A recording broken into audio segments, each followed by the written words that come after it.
राधे राधे। आइए जानिए परिवर्तनीय एकादशी की व्रत कथा। अर्जुन ने कहा श्री कृष्ण से, हे प्रभु, भादों की शुक्ल पक्षी एकादशी का क्या नाम है तथा उसका व्रत का क्या विधान है? उस एकादशी के उपवास को करने से किस फल की प्राप्ति होती है? हे कृष्ण जी, कृपया करके ये सब समझाकर हमें बताइए। श्री कृष्ण ने कहा, हे पार्थ, भाद्रपद मास की शुक्ल पक्षी एकादशी को परिवर्तनीय एकादशी कहते हैं। इसे जयंती एकादशी के नाम से भी जाना जाता है। इस एकादशी की कथा के सुनने मात्र से ही सभी पापों का नाश हो जाता है और मनुष्य स्वर्ग का अधिकारी बन जाता है। इस एकादशी की कथा से नीच पापियों का भी उद्धार हो जाता है। जो मनुष्य इस एकादशी के दिन भगवान श्री वामन रूप विष्णु भगवान की पूजा करते हैं, वह तीनों देवता अर्थात ब्रह्मा विष्णु महेश का आशीर्वाद प्राप्त करते हैं। हे पार्थ, जो मनुष्य इस एकादशी का उपवास करते हैं उन्हें इस संसार के सभी सुख प्राप्त होते हैं। इस एकादशी के दिन भगवान विष्णु करवट बदलते हैं, इसलिए इसे परिवर्तनी कहा जाता है।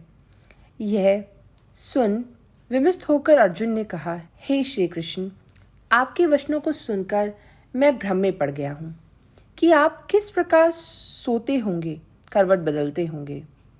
भगवान श्री कृष्ण ने कहा, हे कुंती पुत्र अर्जुन, अब तुम समस्त पापों का शमन करने वाली इस कथा का ध्यानपूर्वक सुनो। श्वेत युग में बाली नाम का एक असुर था। वह अत्यंत दानी, सत्यवादी तथा ब्राह्मणों की सेवा करने वाला था। वह सदा यज्ञ, तप आदि किया करता था। अपनी इसी भक्ति के प्रभाव से वह स्वर्ग में देवेंद्र के स्थान पर राज्य करने लगा।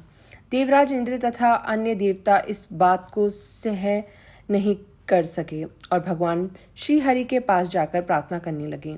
अंत में मैंने वामन रूप धारण किया और तेजस्वी ब्राह्मण बनकर बालक के रूप में राजा बाली पर विजय प्राप्त की। यह सुनकर अर्जुन ने कहा, हे श्री कृष्ण, आपने वामन रूप धारण करके उस बाली को किस प्रकार जीता?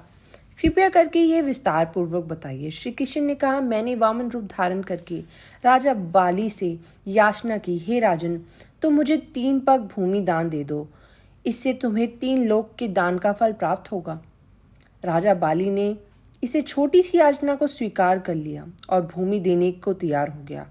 जब उसने मुझे वचन दे दिया तब मैंने अपना आकार इतना बड़ा बना दिया कि भूलोक में पैर, भुवन लोक में जांघा, स्वर्गलोक में कमर, महलोक में पेट, जनलोक में हृदय, तपलोक में कंठ और सत्यलोक में मुख रखकर अपने शीश को ऊंचा उठा दिया।